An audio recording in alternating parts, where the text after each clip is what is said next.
परमेश्वर का धन्यवाद हो।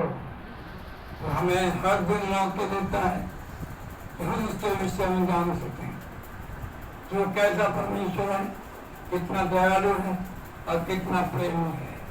उसके प्रेम को जब हम देखते हैं तो जाहिर होता है कि वो हमसे कितना प्रेम रखता है। जबकि हमसे बहुत से पाप होते हैं, बहुत सी कमियां हमें पाई जाती हैं, लेकिन परमेश्वर बहुत सारी चीजों को जब हम टूट कर उसके सामने आते हैं तो हमारी सारी गलतियों को, हमारे सारे पापों को अपनी पीठ के पीछे फेंक देता है। ऐसा लिखा हुआ है। लेकिन क्या है, आज संसार में बहुत से लोग अंधकार में डूबे हुए हैं और अंधकार की पैरवी कर रहे हैं। क्या है, सोचते हैं कि भैया पापा जो है, पापा मर गए, इनको खाना खिला दो। मरा हुआ आदमी खाना खा सकता है? इनके लिए ऐसा कर दो, इनके लिए इतना दान दे दो। सब दान भी बांट रहे हैं, सब कुछ कर रहे हैं, लेकिन क्या है, परमेश्वर का वचन कुछ और ही बात बता रहा है।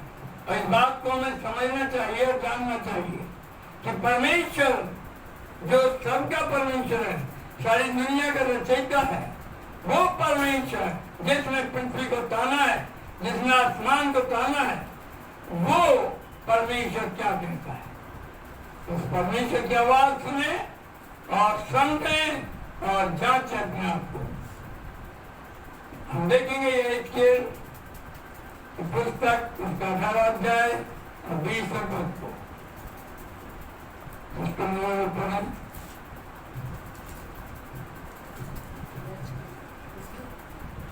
जो प्राणी पाप करे, जो प्राणी पाप करे वही मरेगा, वही मरेगा।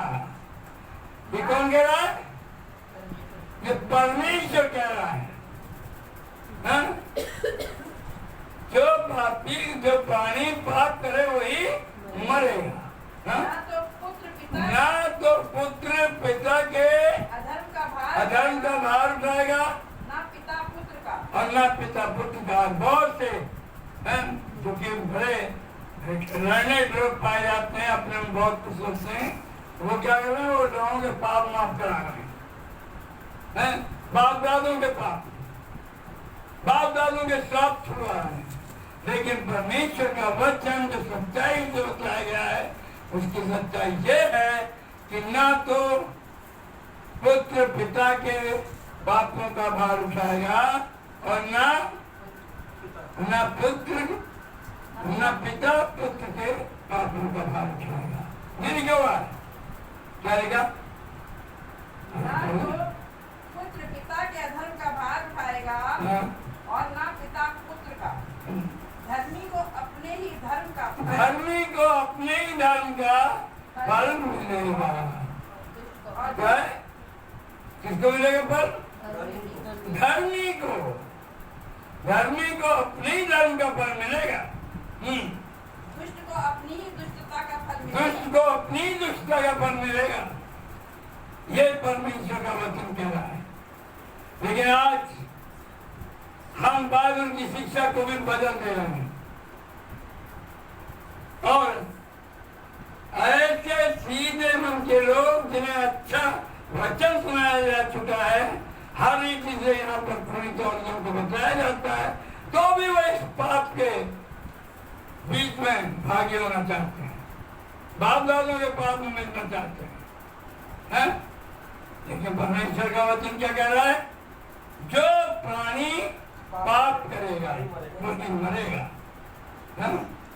और आगे क्या लिखा? परंतु यदि दुष्ट जन अपने सब पापों से फिर कर मेरी सब विधियों का पालन करे और न्याय और धर्म के काम करे तो वो ना मरेगा, तो वो नहीं मरेगा, वो नहीं मरेगा परंतु जीवित रहेगा। कहाँ रहेगा? बाप दादों के पास। क्या फिर से पढ़ देंगे। परंतु यदि दुष्ट जन अपने सब पापों से फिरकर मेरी सब विधियों का पालन करे और न्याय और धर्म का काम करे तो वो ना मरेगा, नहीं मरेगा, वरन जीवित ही रहेगा। परंतु जीवित ही रहेगा। Praise the Lord.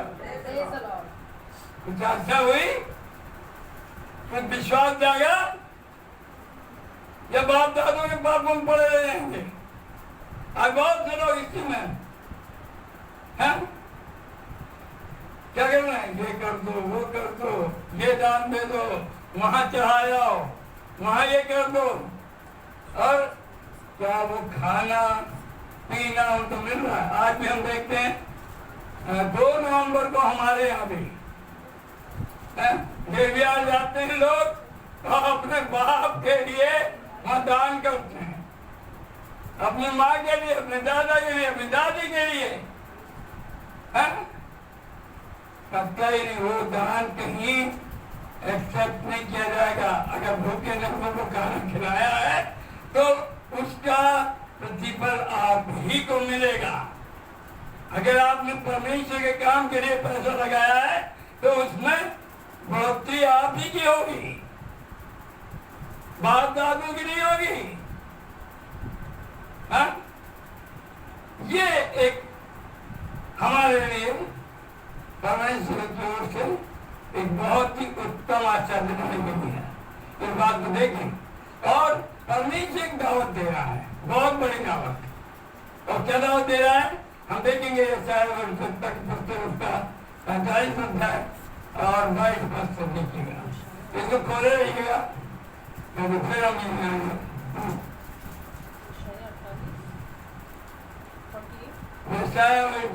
पुस्तक उसका 45 अध्याय 45 चैप्टर और 22 पद से। हे पृथ्वी के दूर दूर देश के लोगों, हे पृथ्वी के दूर दूर देश के लोगों, तुम मेरी ओर फिरो और उद्धार पाओ। आज परमेश्वर हमारा उद्धार करना चाहता है, हमारी बीमारियों से, हमारे पापों से, हमारे तमाम मंदिरों से निकाल करके हमें साफ स्थान में लेना चाहता है, स्वच्छता में लेना चाहता है, हमारा उद्धार करना चाहता है, हमें जीवन देना चाहता है। और यही जीवन नहीं, इसके बाद भी जो व्यक्ति जिन्होंने अपने पापों को पश्चाताप कर लिया और यीशु मसीह को पूरी तौर से ग्रहण कर लिया और उसको मान लिया ये मेरा मुक्तिदाता है, तो वो निश्चित अगर मर भी जाए तो भी जिएगा। Praise the Lord. ये परमेश्वर का वादा है। क्या लिखा है? हे पृथ्वी के दूर दूर देश के रहने वालों, हे पृथ्वी के दूर दूर देश के रहने वालों, तुम मेरी ओर फिरो और उद्धार पाओ। क्योंकि छुटकारा पाओ, मोक्ष पाओ, मुक्ति पाओ। मुक्ति उसी के पास है। सिर्फ मुक्ति का परमेश्वर, मुक्ति देने वाला केवल प्रभु यीशु मसीह क्यों उसी ने सबकी मुक्ति के लिए अपने आप को बलिदान किया है और उसके मार खाने से हम सब चंगे हो रहे हैं, हमारे पाप धुल गए, हमारे पापों की माफी हो गई। तो आज हमें इस विश्वास को जीना चाहिए। आगे, क्योंकि मैं ही ईश्वर हूँ और दूसरा कोई और नहीं। तमाम चीजें, अरे इंसान हुआ पैदा, इंसान ने कुछ अलग से काम कर दिया। पहले उन्होंने कोई बदमाशियां की बात, वो नहीं बंदा बन गया और हमने उसको जमा दिया, परमेश्वर का धन मान लिया। और उसने कुछ भी इंसान की मुक्ति के लिए कोई काम ही नहीं किया, कोई प्रचार नहीं किया, कोई नियम नहीं बना है। उसको मान रहे ये हमारा उद्धार करेगा, वो तुम्हारा उद्धार नहीं करेगा, कतई नहीं। हम बच नहीं सकते इधर उधर की जीवाणु को फांस करते। हमें सीधे परमेश्वर के नियमों का पालन करना पड़ेगा। क्या हुआ? हाँ, मैंने अपनी ही शपथ खाई है धर्म के अनुसार मेरे मुख से ये वचन निकला है और वो नहीं टलेगा। Praise the Lord। क्या है ये वचन? किसका है? परमेश्वर का है और वो नहीं टलेगा।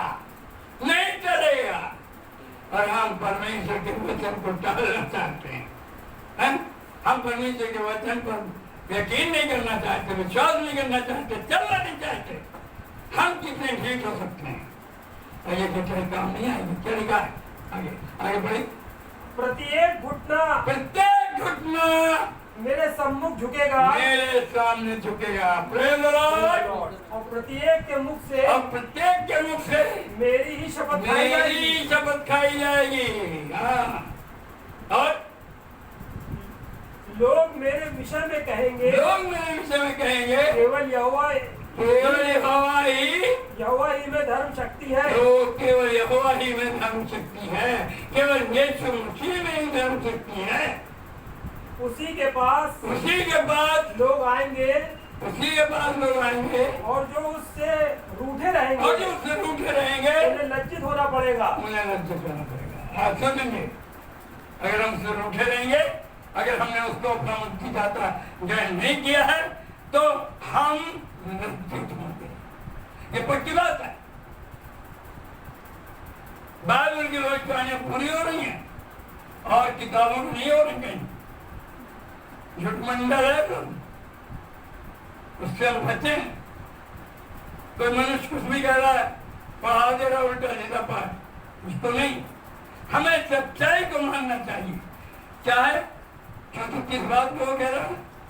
जो वचन मुझसे निकला है वो टलेगा नहीं, कभी नहीं टलेगा। प्रत्येक घुटना मेरे सम्मुख झुकेगा और प्रत्येक के मुख से मेरी शपथ खाई जाएगी। आज हम परमेश्वर जी बताना चाहता मैं आपको बताऊं। जिस दुनिया में हम रह रहे हैं, ये दुनिया जो है इसका नाम क्या है? इस दुनिया का नाम क्या है? इसको क्या कहते हैं? पृथ्वी है। ये प्लेनेट है और ये प्लेनेट जो है ये परमेश्वर ने इसको लटकाया है। कोई धुरी नहीं है, कोई सींग नहीं है, कुछ भी नहीं हुआ। देखिए, क्योंकि ये मैं नहीं कह रहा। एक साइंटिस्ट चांद पर गया और उसने चार्ल्स ड्यूक नाम है उसका, उसने वहां से चांद पर से देखा ये पृथ्वी जो है, हमारी पृथ्वी बड़ी खूबसूरत है। और क्योंकि साइंटिस्ट जो है वो धर्म की बातों को नहीं मानते भाई, रिलीजन को नहीं मानते हैं। लेकिन उस साइंटिस्ट की आफत हो गई, मुसीबत हो गई। अरे ये कहाँ पे गई है? किस चीज में लगी है? कोई छुरी नहीं दिखाई दे रही, कोई बेद नहीं दिखाई दे रही। काहे पर रखी है, काहे पर टंगी है? ये बाइबल बताती है कि काहे पर टंगी है। ये परमेश्वर ने अपनी आज्ञा से इसको टंगाया, आज्ञा से रखा है इसको, और उसकी आज्ञा से ये हुआ है। हम देखेंगे अय्यूब की पुस्तक और उसका 26 अध्याय और 7 पद को देखिए। यहाँ पर लिखा हुआ है कि पृथ्वी बगैर किसी बेइज्जती नहीं है। ये बाइबल बताती है। अब बाइबल की सच्ची बातों को हमें मानना चाहिए और हम तो गलत कहें तो उसे कतई न माने।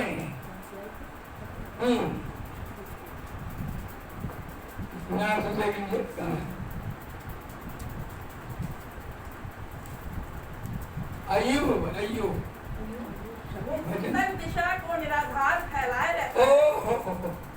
क्या है? वो उत्तर दिशा को निराधार फैलाए रहता है। क्या है? इस प्लेनेट को निराधार, इसका कोई आधार ही नहीं है। इसकी कोई नींव नहीं है, बगैर नींव के टंगाए हुए है। हाँ? अरे वो परेशान हो गया था। हाँ? ये जो साइंटिस्ट था ये परेशान हो गया क्यों? और कहने लगा यूं क्या बात है, तो कहीं टंगी ही नहीं है, कोई बेच ही नहीं है इसका, वो परेशान। लेकिन जब परमेश्वर का जन्म उसको सही ढंग से मिला, उसने इस बात का ध्यान दिया कि अय्यूब की पुस्तक में ये पूरी तरह से दर्शाया गया है। Praise the Lord. और बिना टेक और बिना टेक पृथ्वी को लटकाए रहता है। पृथ्वी को लटकाया रहता है। तो जो ये सच्चाई है, जिसने पृथ्वी को बनाया है, जिसने पृथ्वी को लटकाया है, उसकी आज्ञा को हम क्यों न माने, क्यों ना वही करें जो वो चाहता है? हाँ? वो नहीं चाहता कि कोई भी जन्म हो। हाँ? हम फिर भी बना लेंगे की किताब उसका 18 बाब और उसके 22 से पढ़िए 23 से। उसने हाँ। प्रभु यहोवा की ये वाणी है, प्रभु यहोवा की ये वाणी है, क्या मैं दुष्ट के मरने से कुछ भी प्रसन्न होता हूँ? क्या मैं दुष्ट के मरने से कुछ भी प्रसन्न होता हूँ? सच में थे हो। आज संसार के जाने कितने लोग इस वचन को सुन रहे होंगे कि हमारा परमेश्वर, जीवित परमेश्वर प्रभु यीशु मसीह किसी दुष्ट के मरने से प्रसन्न नहीं होता। हाँ, क्या मैं इससे प्रसन्न नहीं होता? क्या मैं इससे प्रसन्न नहीं होता कि वो अपने मार्ग से फिर कर जीवित रहे। Praise the Lord. वो क्या चाहता है? हरी जीवन है। अपने मार्ग से जो भी गलत रास्ते पर चल रहे हैं या गलत विधियों को मान रहे हैं, गलत तरीके से जीवन बिता रहे हैं, उन विधियों को छोड़, उन तौर तरीकों को छोड़ करके सच्चाई के मार्ग को अगर वो अपना ले तो जीवन पाएंगे और अनंत काल का जीवन पाएंगे। हाँ? क्या हम सोच सकते हैं? क्या कुछ हम फैसला ले सकते हैं इस पर? प्रियो, ये आज परमेश्वर अपना प्रचार कर रहा है कि हे सारी पृथ्वी के लोगों, ये बात जान लो कि सारी पृथ्वी के लोगों को कहाँ आना पड़ेगा? यहोवा के सम्मुख। यहोवा के सम्मुख आना पड़ेगा और उसी को चिंता करेंगे, उसी के सामने झुकेंगे और किसी को नहीं। तो जो चीज सच्चाई हमारे सामने आती जाए और उसको मानते जाए और पूरी तौर से परखते जाए, जब हमें कहीं शांति नहीं मिल रही, जब कहीं आराम नहीं मिल रहा, तो हम अगर प्रभु यीशु मसीह की शरण में आ जाते हैं तो हम शांति पा जाते हैं। हमारे बीच में एक बच्ची बैठी हुई है, तो 15-20 दिन से बहुत परेशान थी, पूरा घर में परेशान कर, सोए नहीं थे, अभी अच्छी नींद में रहे। जो चीज जो दुष्ट आत्मा सताती थी वो नहीं सताती। परमेश्वर ये करना चाहता है, हमारे अशांत मन में अपनी शांति भरना चाहता है, जीवन भरना चाहता है, प्रेम भरना चाहता है और संतुष्टि देना चाहता है। परमेश्वर आप सबको आशीष दे। हम दुआ में चलेंगे। जीवित के महान परमेश्वर, तेरी वजहकार हो, तेरा धन्यवाद पहले पिता आज के दिन के लिए, आज के इस वचन के लिए जो हमसे तूने बातचीत की है तेरे पिता।